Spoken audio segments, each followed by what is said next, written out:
The Laughtrac podcast would like to thank Joe's Pub and Grill, Three Leaf Productions, Buckeye Media Services, FranNet Columbus, and White House Media Group. All right, it is the Laughtrac podcast. Every week we have a featured comedian, but just to give you a little bit of insight about the other characters around the table, my name is James, the Viper mentor, big radio career. Sponsored this month by Laughtrac Podcast. You want something funny, check that show out, Laughtrac Podcast. Kim, we call the Missus. Yes, one of the finalist Nickelodeon's America's Funniest Moms. Still am funny, just a little older. This show, hell of a mother-in-law. I wish I could say I was a sanitation person. But it's me, the hell of a mother-in-law. Comedy arena, writer, actor, film, theater, you name it, I love doing it. And I'm here. Woo! All right. And my name is Ben, a.k.a. Z. I've done everything behind the camera, production. I've got a new show under my belt. I've got some spots on different companies. Like, if y'all are going on a family vacation and you call ahead and the hotel is like, oh, what time should we expect your arrival? You get to be like Gandalf and be like, the great light and grandeur will tell of my arrival. I did my own comedy show, You're Too Loud, and, you know, I'm catching you on this side of the camera this time, so it's good to be here. Very good. And then behind the set is we've got Val, which is the master of all the production that you see. Anything that goes wrong while we're recording this, it's all on his shoulders. Yeah, that's all right. Welcome to the Laughtrac podcast. We've got started, but welcome to the show.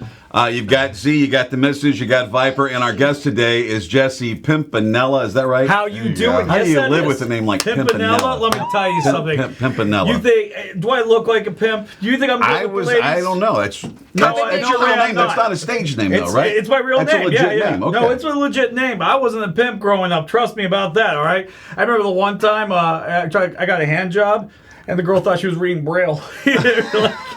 Dude, I've never been cool, man. It's like, and I always got like pimples. Like people would call me pimples because I had acne. So I never wore the mantle of my name properly until now as a comedian. So it's been working this way now. I never thought of the pimple side of it. I was just thinking of the pimp joke. You would think, yeah. But the pimple, I mean, when you were younger and didn't have to deal with that, I guess that would make sense. Well, it's crazy because, you know, you ever hear that thing about where your last name is kind of like your trait of your ancestors? Like yeah, your sure. name was Smith, you were a blacksmith. You know what I mean? If you were a miller, you were a lumber miller. And if your name was Pimpinella, well, we don't talk about that. I mean, that was probably prostitution. I thought you were going like the street that you grew up on to get to And your favorite color. your your porn name is where I thought you were going with that. No. We have a long ancestry of pimping girls named Ella. That's what we do. Oh, Pimping Ella. Yeah, there you go. Yeah, Why does that sound like a band, like a rock band from the 90s? Hey. You should capitalize on that. Coming to the stage. So your wife's the Blowfish and Pimping Ella. your wife's maiden name, she picks up Pimpinella, getting married to you. Is that a step up, step down? Does she care? Well, it would make her. So I'm gonna use her nickname because she's like, "Don't talk about me. I have a good job," and she does. She has good benefits. And let me tell you something. Her being married to me is the step down. All right, I'll say that. So she's the breadwinner of the family, is what I'm hearing. I'm a comedian. What the hell did you think? I'm just saying, you're the one who said it, and I'm just confirming. Look, comedian OnlyFans page. I'm falling. It's on a decline right now. All right. I came to this thing and I was like, all right, here it comes.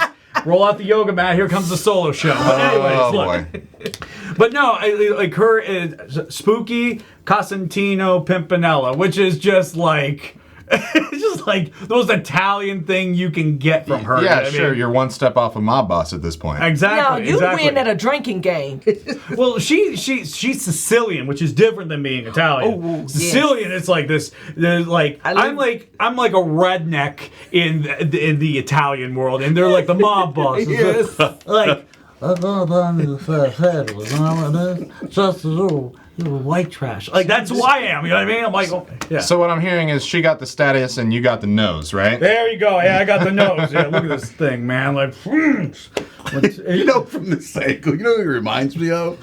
Gru from the Minions. From the Minions? Do you get that? I do get that a lot. They just had a movie come out. How's your bankroll doing? I bet your net worth is crazy right now. Lead to the grave. Time to go to bed. A damn Steve Carell got it again, son of a bitch. Do you do a Gru impersonation? I could try and watch me fail. Hey, just like my career. Anyways, so let's see. On. He had like a European accent. It's like if you took a Russian and put him on non-Russian steroids. Yeah. No, that doesn't. That sounds like some guy on a porn site. Vodka. Yeah, look, with my mini fridge. You're leaning into it. Too much. I'm not leaning it too much. That's it. God, we'll have to get the Tel Val to get. We're going to put that up on the side by side. Yeah. Look into your camera real quick. I'll do a side by side in post. There you go. That's good. That's good. I can do the look. You know what I mean? Like the. Oh yeah, the silhouette on that'll be perfect. So comedy. So you get started. Was it 5th grade, 8th grade detention? When did you think you were funny, or when did you want to pursue comedy, or when did you start leaning into comedy? The jump moment. 2nd grade, I did a talent show where I told street jokes. All right, street jokes being just jokes that anybody can hear, anybody tell, like why the chicken crossed the road, stuff like that. And then I did a couple talent shows because when you're 10, nobody takes you seriously doing stand-up. Everybody's like, what worldview are you going to open us up to right now? Like, let me tell you something. Bitches love the milk line.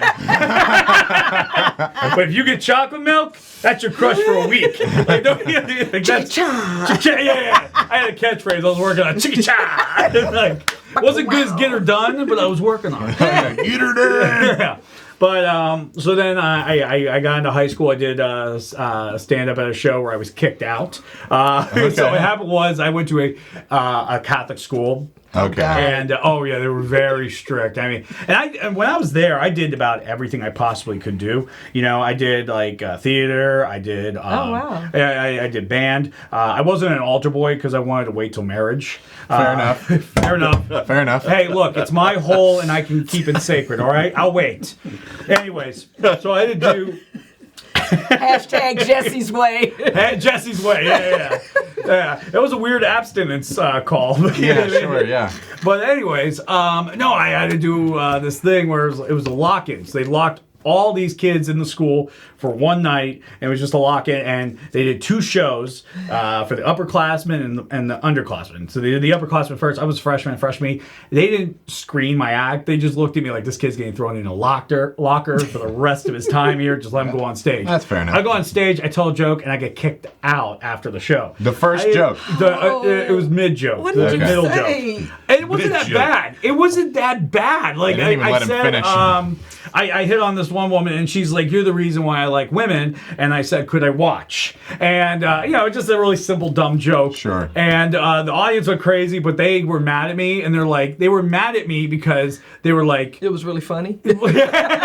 No, because I acknowledged the existence of lesbians.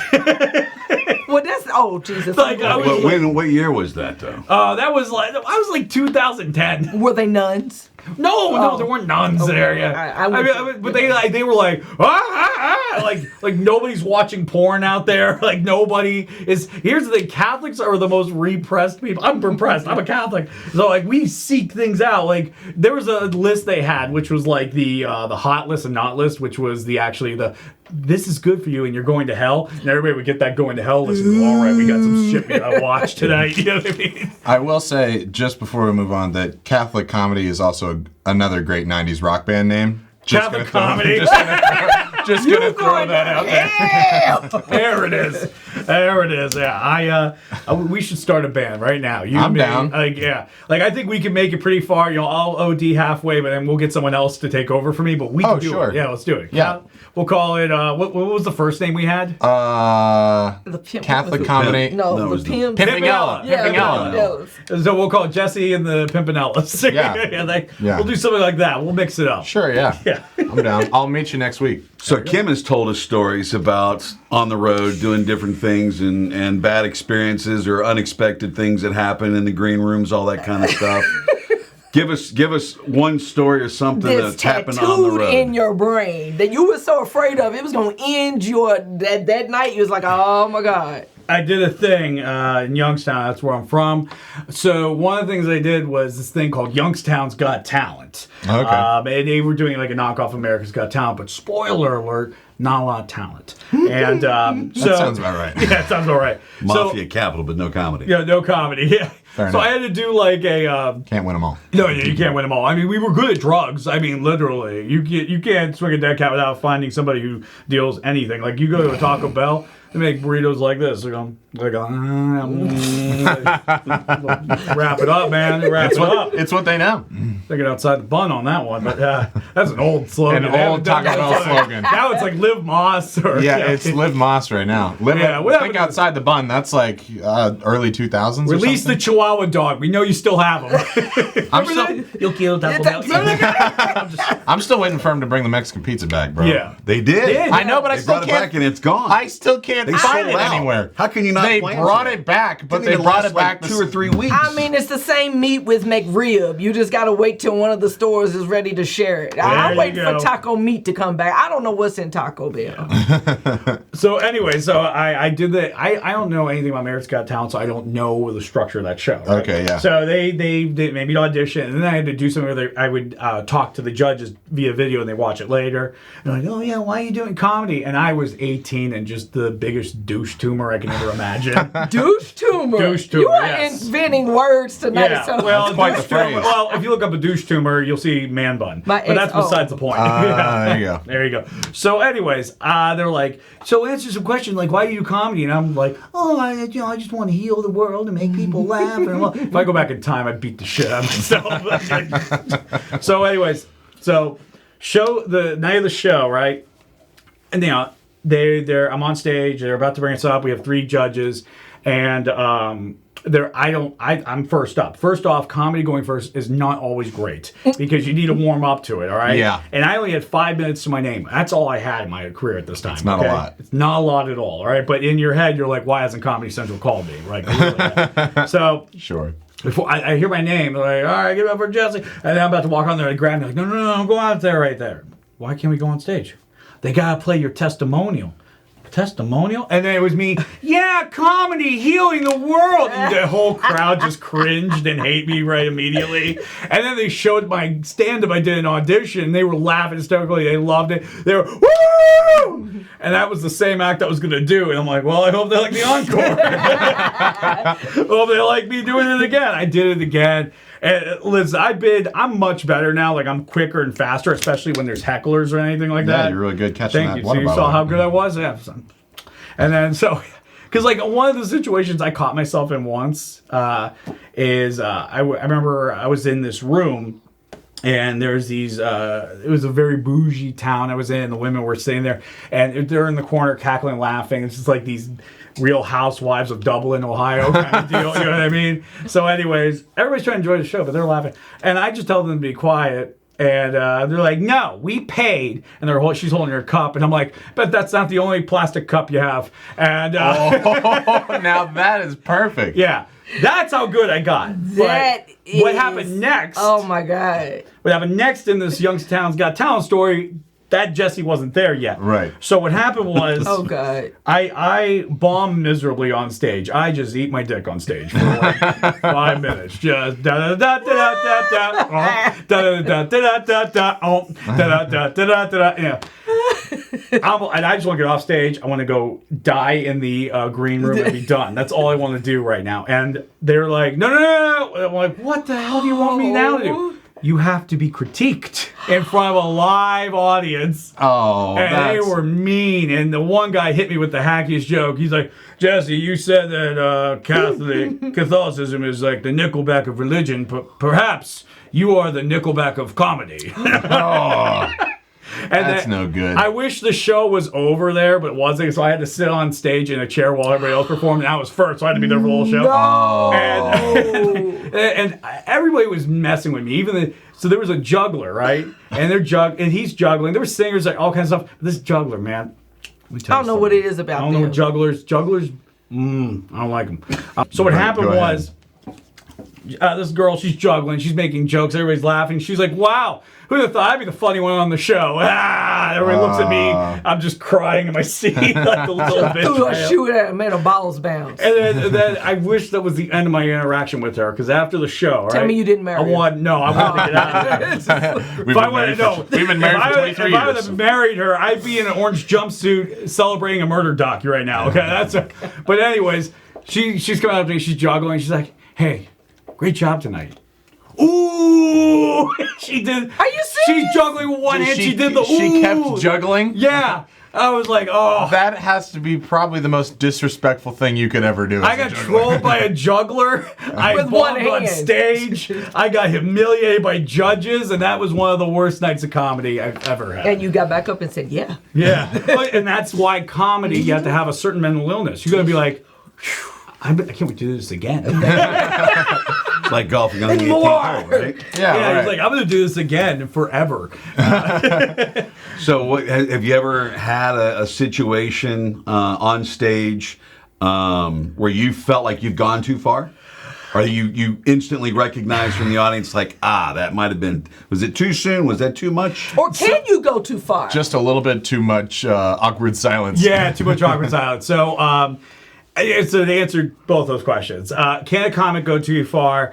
It's our job to go too far. And that's our job. We need to go too far. We need to say the thing that nobody else wants to say, because that's what we do. That's what we do. That's the shock value. That's the shock value. But not only the shock value, but that's also the object that, that's what I was thinking. That happened to me. Oh my God, you just too scared to say You're talking shared experiences, but we're articulating that, and that's what brings people together in an audience, ready to laugh and having fun, having a good time. Now, some of the jokes I did, so I have to be careful, because depending on what audience it was, some jokes you can fly in certain audiences, some jokes can't. Right. And that's just the way it is. You got to tinker it. Younger audiences now love the worst type of self-deprecating humor. Oh, for Just the worst type. And what I mean by that is I have a joke where I talk about having anxiety and depression, and I'm like, look, it's never been that bad, but I'll admit I've had rope burn here before. And you see the difference right there? See, you two were like, oh, no. And you saw you laughing at that. Hey, so good. Right there, did you see the example? No, because I've got a joke, and same thing. Yeah. And I'm like, you go in, you get your meds, they want to give you a long wait time. Yeah. Ask them where the razors are. They get you in and out, and people like, now, people who really like, yeah, she knows what, yeah. You get your medicines real quick. Yeah, but it's like that's so like there's certain topics, so that's like I think a personal line you can cross, but then there's like other things where society, the political atmosphere we're in, and all that stuff, because sometimes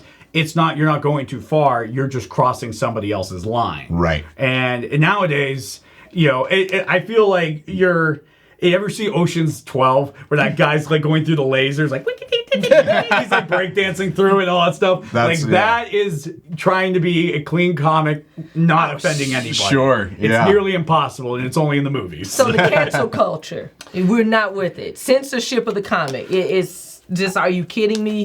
The only people that judge what a comic should say is the audience. That's it. Yeah. Sure, if they laugh, it's funny. If it's not funny, they ain't gonna laugh. And then trust me, no comic is gonna continue to embarrass themselves doing a joke that doesn't work. Yeah. It doesn't work like that. And there are some, they're idiots, but they won't go anywhere. Right. But I mean, that's at the end of the day, is what comedy is. Funny is funny. Yeah. Thank you. All right, that's what the judge is. And a lot of times people try to figure out what intent is. Like, I always hate when you watch those things like, look at this controversial joke that's causing a great divide, and they show the video and everybody in the room's laughing. And it's like, what was the controversy? The three people. Yeah, the three. Who cares what the three people think? It's like, who cares? They were constipated. Not everybody's gonna like everything.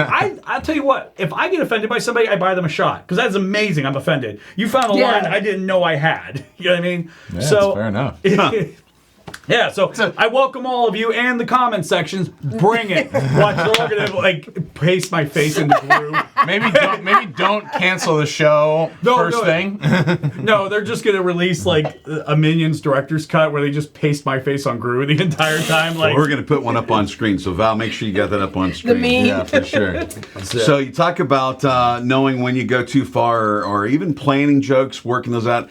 When we sat around initially and we're looking at comedians we wanted to bring on the show, one of the things that came up was just how much you were involved with like social media and testing out some of your materials on Which is YouTube and huge. some other things. So walk us through that just a little bit of how you go through that process, how you test things out.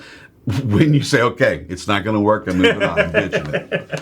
So, I mean, a lot of times, you know, everybody has one process of creating something, and sometimes in that one process it can stall out. So that's why I have numerous processes. So, you know, whether I'm testing a joke at an open mic, or I'm creating a video where I'm doing monologuing to the camera, or doing a cartoon, or what it may not, I'm putting in jokes no matter what. And sometimes they'll hit, sometimes they'll miss. Sometimes they'll miss because that's not the format it needs to be in. You know, sometimes I'll be saying something on stage and I'm like, ooh, this is more dialogue. This is not monologue. So I need to put that in my cartoons, and that's where the joke will hit. Or, ooh, the monologue, everybody kept commenting, they love this line. They love this line. I wonder if I could put that in my stand-up and make that more, organic, mesh it in, and be able to do it a lot more. Yeah. And then sometimes I'll take stuff I do on stage where I think it's just crowd work and it's nothing, and I'll put it on a video, but it'll blow up. And I'm like, I wonder if I can take this and recreate that moment. Yeah. And so by having so many outlets, it stops you from breaking down and not being able to create something. Being in your head. Being in your head, indeed. Because I always think, like, if you could take different routes and different paths, you allow your brain to take a break in other places. That's why I like improv as well. Like, I'll do improv with people, and we'll do improv shows, and a lot of it is just coming up with jokes off the cuff. And then there's a moment you're like, ooh, there it is. Or even just or just talking with people. That's the one thing. Comedy is it's a social art. You know what I mean? And it's having somewhat of a rhetorical conversation with an audience, you know what I mean? But sometimes you have an interaction. And it's those moments that allow you to create something organically that's honest, and when you do that, I always believe it's lead with authenticity and the audience will follow. So part of strong yeah, point. very true. Yeah, there you go. Yeah. But part of that, so just a few things that come to mind in reviewing some of your content, your Thor joke, your Morse code joke, and then the Chewbacca joke. Can you pick one or two of those and just tell us how you set that up, how that came about, and how you work through that process for those? Oh, definitely. I'll talk about the Chewbacca joke. Okay. All right, so that's currently going to be on my next comedy special. All right. But I can give you guys a sneak peek of it. All right. Ooh, we're getting a premiere. So that joke is essentially, here, I'll do it correctly first, and then I'll show you how it got there. So the joke, that's the beginning of my how I got engaged story. I talk about, like, look, I understand growing up I wasn't the romantic lead in a romantic comedy. I'm like this plucky sidekick. I'm Steve Buscemi at best, all right? Like, I'm looking at my one buddy, he's good looking, he's handsome, like, at that point out an audience member most of the time. Like, look at you, man. You got a girl and everything, look tough, man. If this was a space movie, you're Han Solo and I'm and no woman's like, oh, Chewie, yes. How long did it take you to get that down? I've always been able to do that. Seriously? Yes. It was weird. When I was left alone, when I was a kid, I was left alone. And I watched, Along with my Star Wars movies, playing my game. it was cheap. Your parents walk in and you just. I think They walk past the closed door and they hear. He's like, think he's in there getting off. He's like, no, he's just doing Chewbacca. No, it started with the Jetsons. I think we need to get Jesse some more friends. But no, it's like, because one of the things I used to do is I watch TV, right? And you hear something, you start to want to recreate that. Like, I was left unattended and watched Beavis and Butthead growing up. Okay, right? there you go. Like, so eventually I learned how to do it. Like, hey, buddy, check it out. Check out 3 boobs. How many butts you have? I mean, it's like, so it was a constant, like, how do you get your voice to to make those sounds, right? So that's what got me into that. So that's where that eventually came from, because I had to like Star Wars. I wanted to do Chewbacca, right? Sure. So anyways, now it came down, so I knew I had that skill.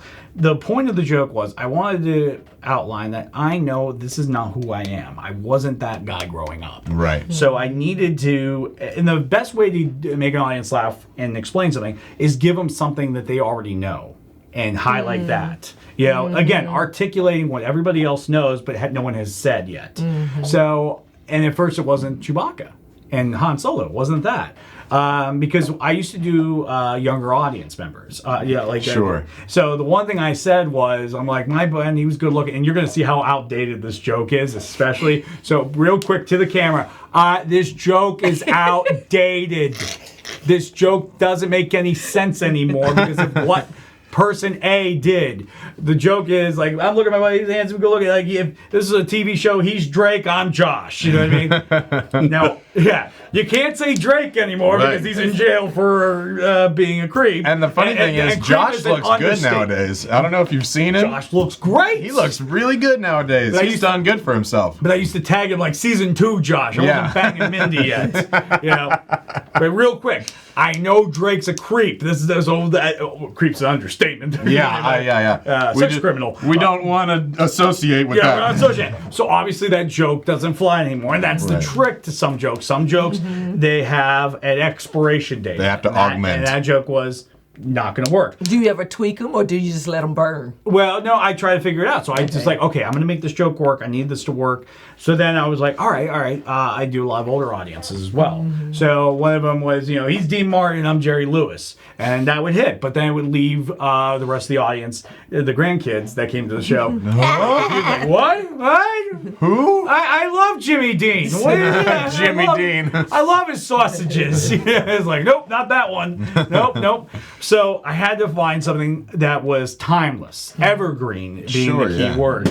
And what is more evergreen than Han Solo and Chewbacca? Yeah. Star Wars has been around since '77. Yeah. Everybody knows it. It's referenced to the point where it transcends its genre. Well, also, if they keep milking it for money, everybody's going to know it always. Oh, yeah, definitely. That's a rite of passage. You will watch this, son. This is, Empire Strikes Back. I mean, where does it lead?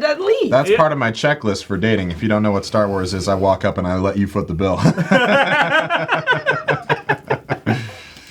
But yeah, so that's how that joke got there, and I started testing it and working it, and eventually you have to trim words down because sometimes jokes can be too wordy. Sure, so you have yeah, to like trim it. So you if you know there's a word that you're saying that's not necessary, take it out. Yep. Like there was a line that was a punchline, and it's gonna be out of context what I'm saying. Like, I know you like to cook bacon in the nude because you like the way it stings. But that sentence, you see how I was struggling to say it. Yeah. Ugh. It takes away from the funny. You cook bacon naked because you like the way it stings. There you you see go. how there's like a rhythm, a flow, it's like pop, pop, pop, pop. And there's Everything about it has to be perfect. Everything has to be right. You when you get to the point where you're like, is that enough syllables? You become Shakespeare in a way. Yeah. Well, Shakespeare. One of the reasons why you don't study about his comedies in school is because they're really filthy. Yeah. They are really dirty rated R comedies. Like, and it shocked me. So yeah, everybody's like, what? Yeah, now it's like, I gotta read Midsummer Night's Dream over here. Yeah, more like Midsummer Night's Cream, but that's not the point right now. Look, anyways. This is a clean cut show. Stop it. All right, look. But anyways, that's how you get to the joke. That's how you get to perfecting it. Sometimes you say it off the cuff and boom, it's written. Other times it's constant construction, constant changes, and this and that, and eventually you get to the point where like, that's it. Yeah. So, Hot Mess, that's obviously your comedy special, doing very well. Congratulations, picking up some awards. Yeah, so that's awesome. Yeah. But with Hot Mess, it's almost a brand. I mean, you do Hot Mess, your podcast, you got all kinds of things. How long has that been around? How did you get to that point? What makes up Hot Mess? And I mean, that's the flavor and the theme of your comedy, at least with the special it is. Yes. No, you have it right. It is the theme to everything I do.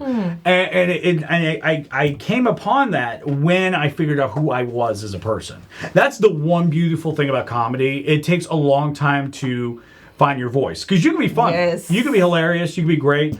But you're not saying anything that is entirely you. Right. Like you look at some of the greats, Seinfeld, Chris Rock, a lot of times nobody can do their jokes. Nobody can take... And it's a joke of theirs if you hear it. Yes, Yeah. because it's so ingrained to what they do and who they are as a person. Right. So finding yourself is key in comedy. Finding your voice and who you are and how you're identified. Like Bill Burr. Bill Burr is one of my favorite comics of all time.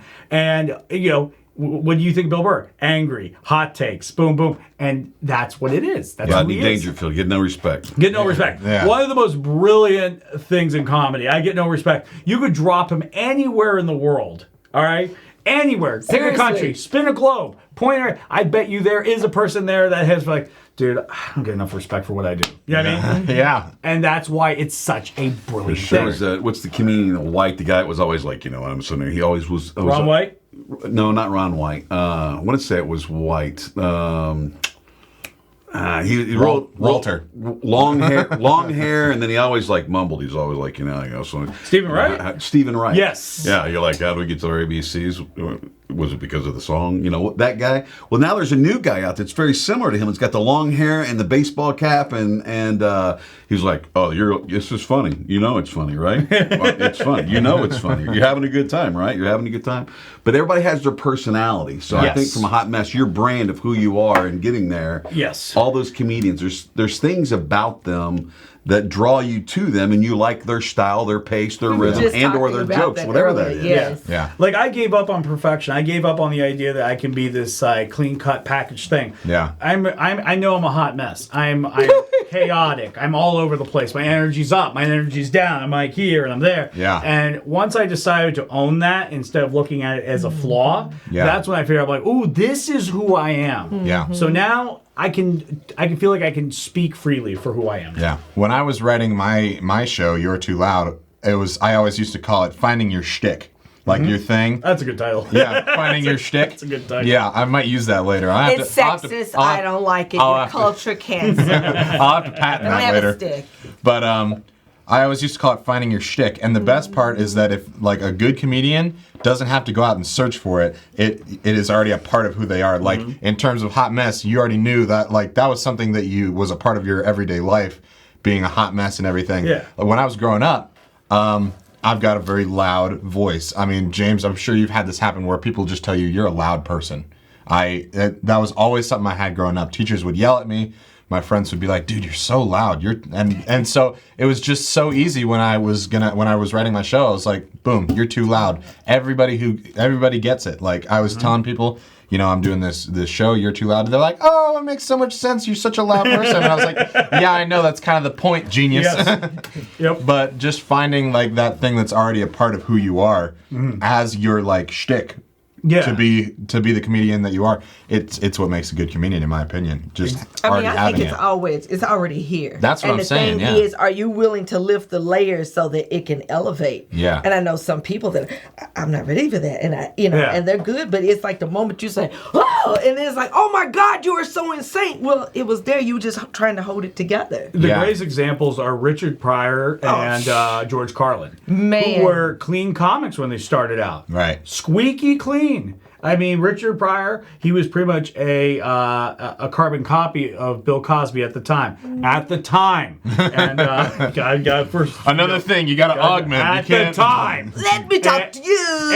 And George Carlin was just a squeaky clean comic. You could put him in a church and he would make everybody laugh. And both of them just had a weird breaking point where they're like, this is not it. But Richard Pryor, I think he was on a Vegas show and he was like, what the fuck am I doing? And he walked off stage. And the next time we saw him, Pryor was born. Boom. The Pryor we know was born. Yeah. And you see like how easy it is. He makes it look so easy because he's speaking so much truth in what he's doing. You know what I mean? He is talking about the stuff that most people are like, no, don't say that. Don't say that. Don't. What are they going to think? What are they going to think? And that's the thing you got to say. Yeah.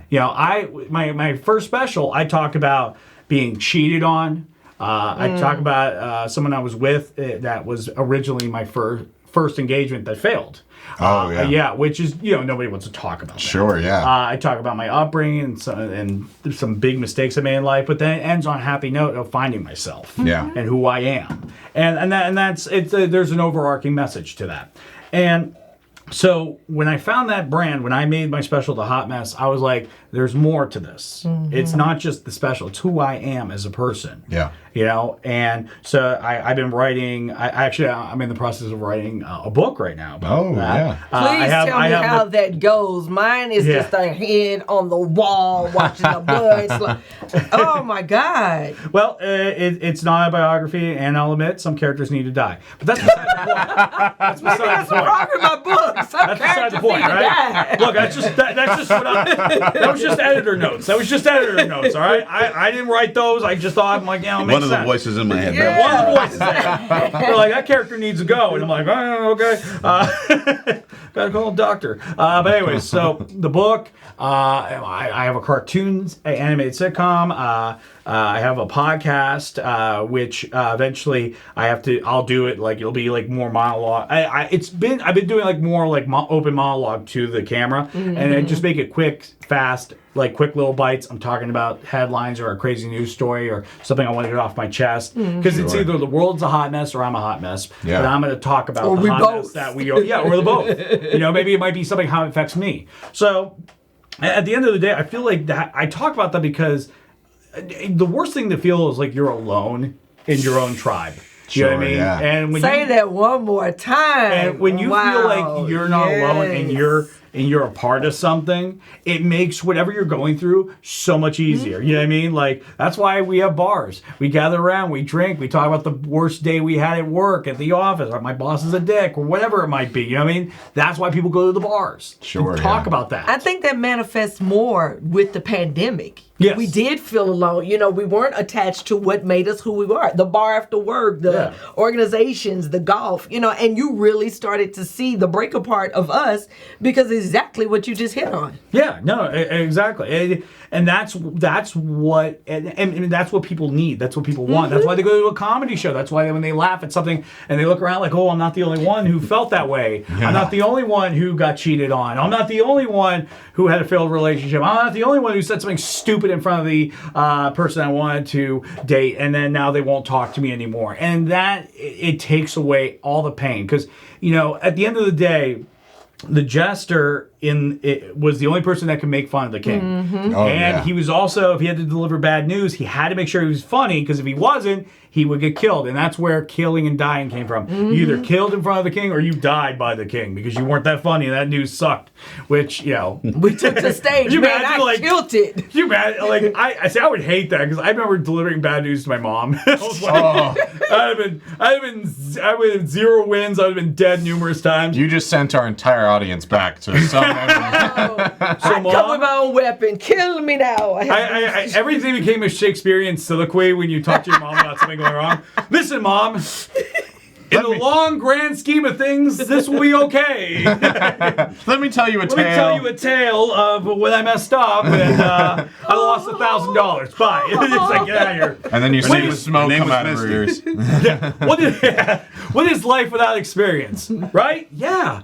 I lost 1,000. Boom, out. You can see the smoke come out of her. Just, Yeah. I just become a magician. Boom. Just like a boom. But what you go ahead. No, what I just wanted to expound on briefly is what is so irritating right now as a comic and those who appreciate the art of comedy is this cancer culture. Oh, you said this, we can't hear that, you're not gonna say it anymore.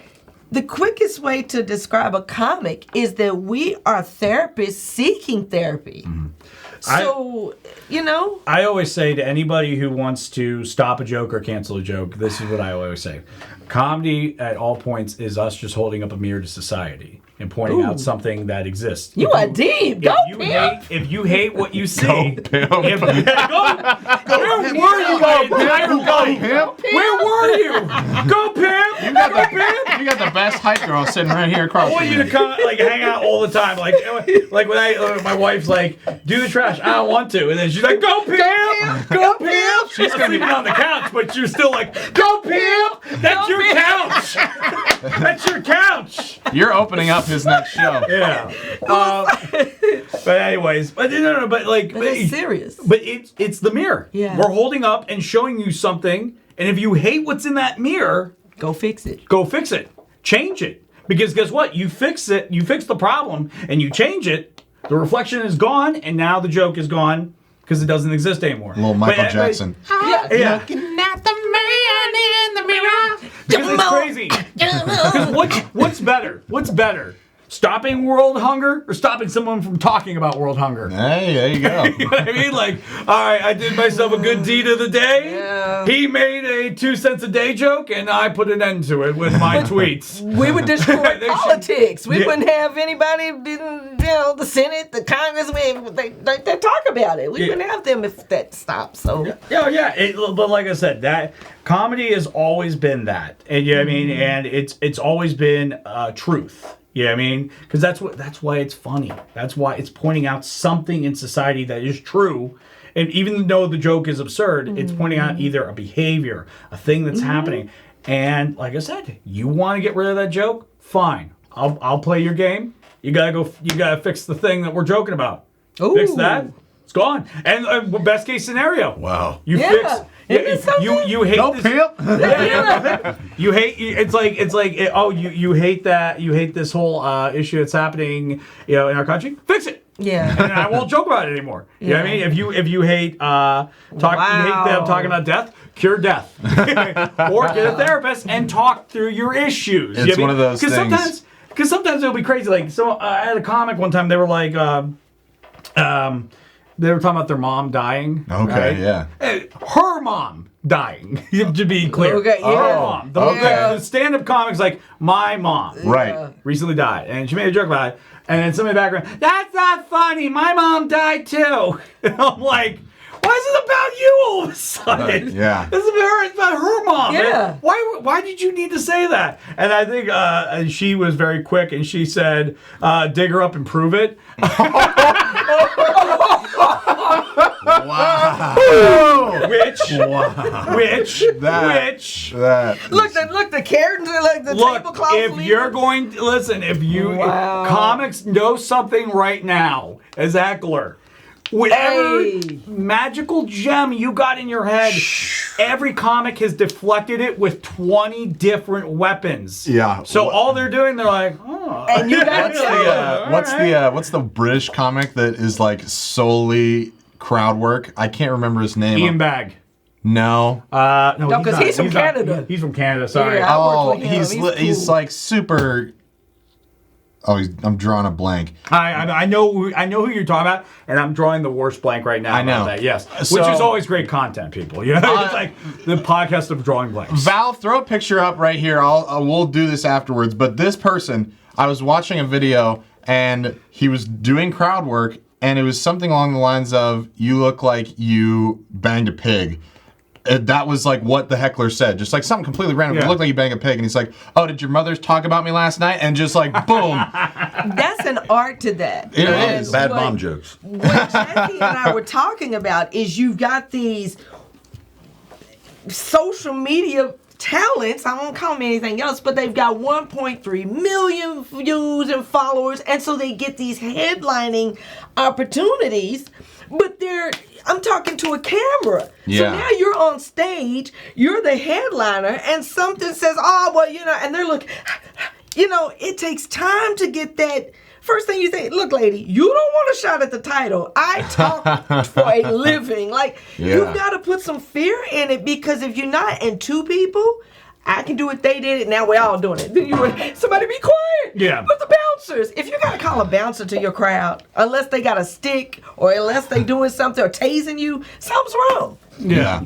it's one of the key arts. But You had talked about in setting up jokes or whatever, but I mean, even your special, even Hot Mess, watching that, you go through. You have a rhythm to that. You have it planned out, and we talked a little bit in terms of how you structure jokes, etc. But you structured the show that when you were sitting here talking about your life and experiences, I could see that thread going all the way through Hot Mess. So I don't know if you want to highlight any of that. I want to get to your podcast, but is there anything on the way you structured Hot Mess or the content that's in that you want to highlight of how you put that all together? Yeah. So like everything I do, it's very purposeful. Those jokes fell into that order for a reason. Like the opening is making fun of me as the hot mess. All right. I get the audience on my side. I humble myself. I'm not.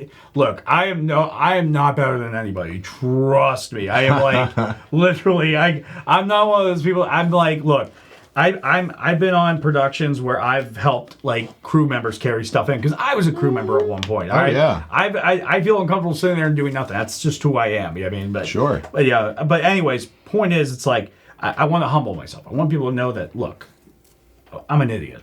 I don't know much in life. Yeah. And then from there, talk about my humble beginnings, my family. Where did who I am, who I just told you who I am, where did he come from? And then I talk about my family. And then from there, I talk about the one thing that was the common theme at my family is love. My parents were divorced. My grandparents were married.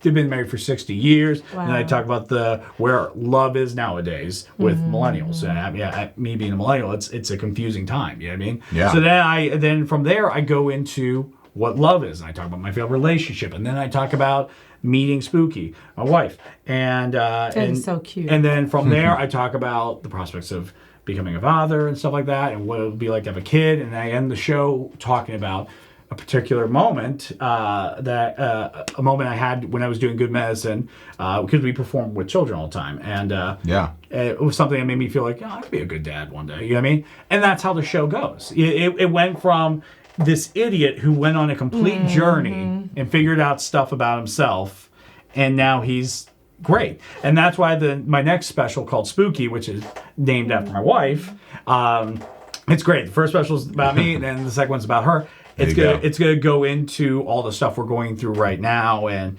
our marriage, our engagement, and coming eventually having kids, and coming to realizations and stuff like that. Yeah. And maturing. But at the end of the day, all my comedy is an idiot going on a journey. That's about it. Wow. That's all I can promise anybody. Nothing smart, nothing intelligent. Just, this is me. I'm an idiot. I'm coming back to report stuff to you. Yeah. That's it. Now, real quick, before we get into the podcast, give me a 30-second synopsis of Good Medicine. What's it about? Give me the details. Good Medicine was created by Christy Vocalo, genius. She created with that. It's a program that brings entertainment to children's hospitals as well as senior retirement facilities, and this is not just entertainment. We're not just sitting there juggling. You know what I mean? We're not just. This is authenticity because what it's doing is it's empowering the residents. Yeah. It's empowering them. Like, for example, I might be my one character who's Lenny the lounge singer, right? And I'll burst into the room where there's a resident, right? And obviously, we have permission to go in there. And I'll be like, can you help me? And they're sitting there like, what? Can you help me? Oh, okay. And they have fun. Can you help me escape? And they're like, go under the bed. And I go under the bed. Am I looking good here? No, you look terrible. Okay, I'll try better.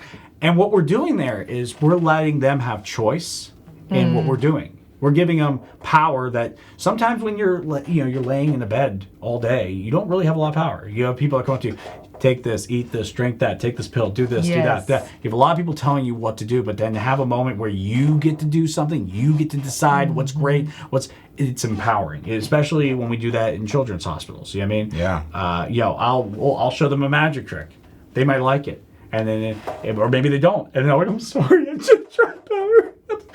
All right, I'm going to practice. Or maybe I'll do a magic trick that completely fails, but it only works because they're there. And that makes, I can't get this work. I can't get this work. And they're like, it appeared behind your ear. What? The handkerchief's behind your ear. Really? they pull out. Oh, you're so good. I thought I'd never see the handkerchief again.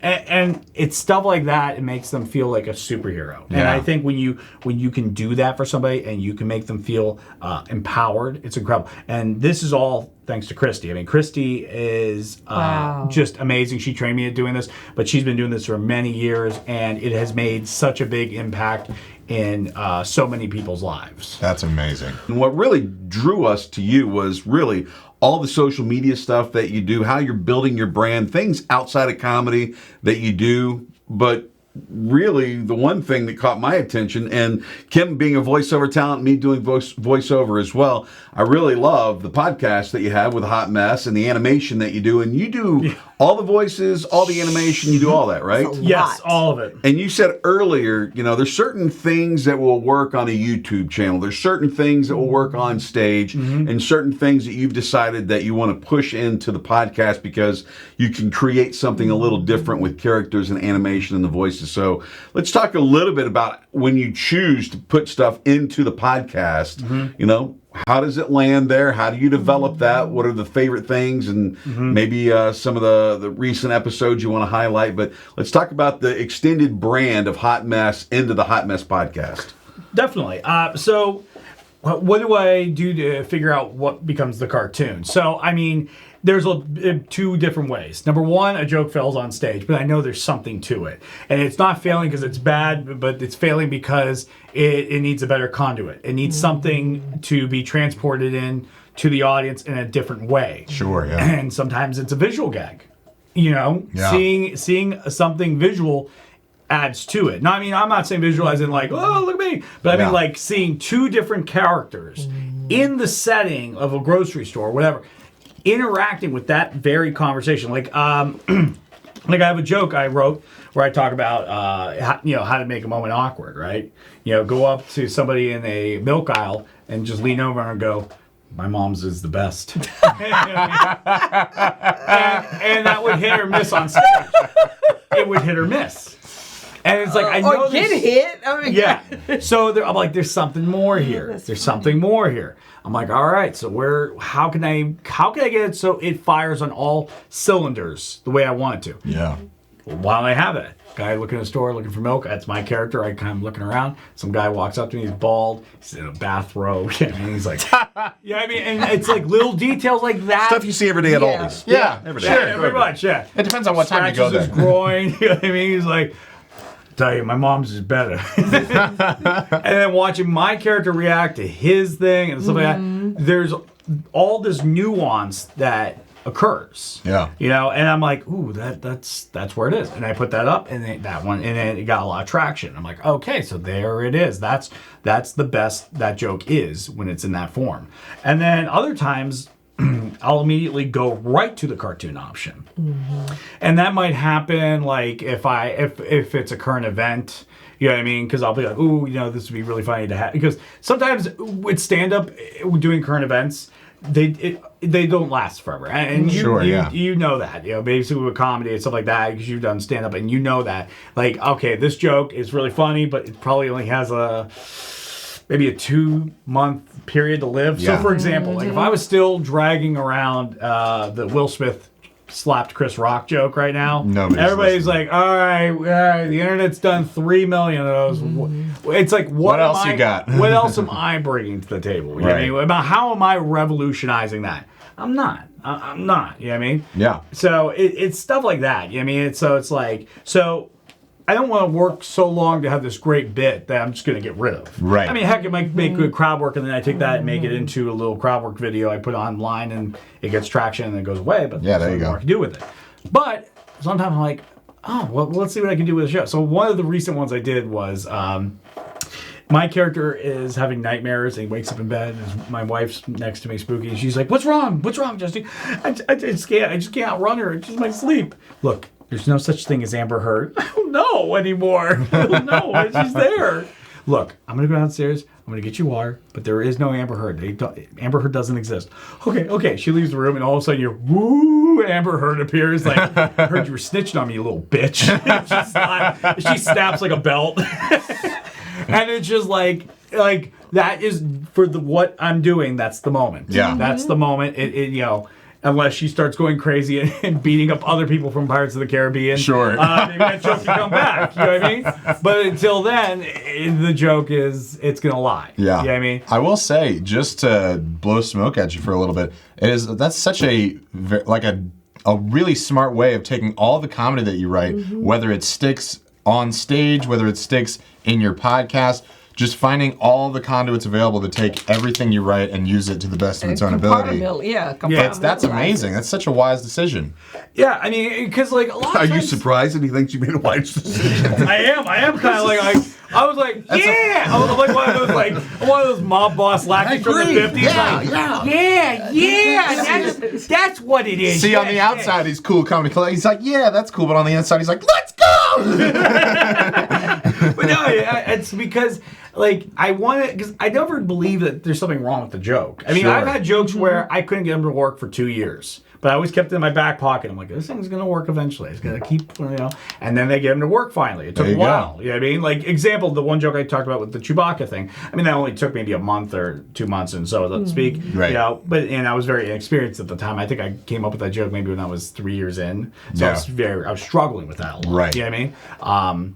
And it's like, now I'm going to use it for a special because now it fits somewhere to tell a story. Yeah. But it took a long time to get it where I wanted it to be. And then I'm like, haha, here it is. And sometimes with comedy, it's mostly about patience. Yeah. That's the thing. And then sometimes it's hard because comedy is based in instant reactions. Oh, yeah. You go on stage, For I sure. tell you a joke, I get the laugh back, my ego is completed, and I walk off stage, I feel good for a day, and then I'm like, I need to do it man, again. I gotta do it again. Well, it's like Kim said, even those that tried to do stuff during COVID when they couldn't have an audience or trying to do it on a camera, and then when they get in front of a live audience, well, they fall flat on their face. And I've seen so many shows. I don't care if it's comedians with cars, driving car, whatever it is. Yeah. Comedians in cars getting coffee. Correct. I don't care if it's that show. With Seinfeld or even Letterman when he's doing stuff talking about all the comedians talk about how much work you have to put in to doing all of this day in, day out, going to different clubs, testing it out. Like even when you watch some of these comedy shows and there's 3 judges and they're talking about, I went out and watched you last night and I've watched you work during this process of going out to 4 different comedy clubs to test with 4 different audiences, but you're taking it one step further. You're testing not only in clubs on the road, but you're testing it out on social media, you're testing it out with your podcast, with the animation, all that stuff. I mean, that's a lot. That's a lot of work for a comedian. That's a lot of work. For you to even utilize social media like that, that's super, super transparency. And that's kind of a fear factor because you're putting something out there before you even worked on it. And you didn't go up in show-ups, but in front of an infinite amount of people? Yeah. Who does that? And here's the thing. And it's a scary feeling because you're being very vulnerable. You are revealing a lot of stuff. Yes. The thing is, if you can laugh at what you fear other people will laugh about, you're just like, okay, cool, whatever. You know what I mean? Because it's like, I made the joke, mine was better.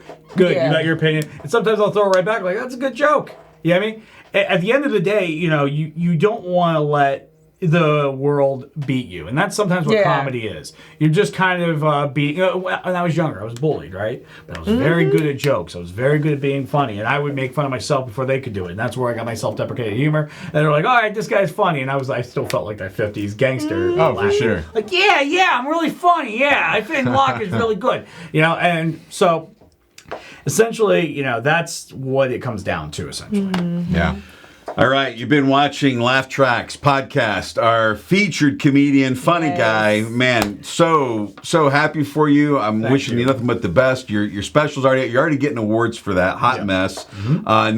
Next comedy special is going to be next year, 2023. 2023 October. I can't really release too many details right now, but you will, if you follow me on any of my social media, you will know when I announce it. But and we got front row tickets. Oh, definitely. Oh yeah, we're gonna go out big. We're gonna go out big. I'm gonna write you a sign up that says "Go Pimp." Go Pimp. And we're going to try to come up with some bonus material that you guys can find in this particular episode. But thank you guys so much for joining us for this episode of Laugh Track Podcast. Have a great day. Yes, sir. See ya.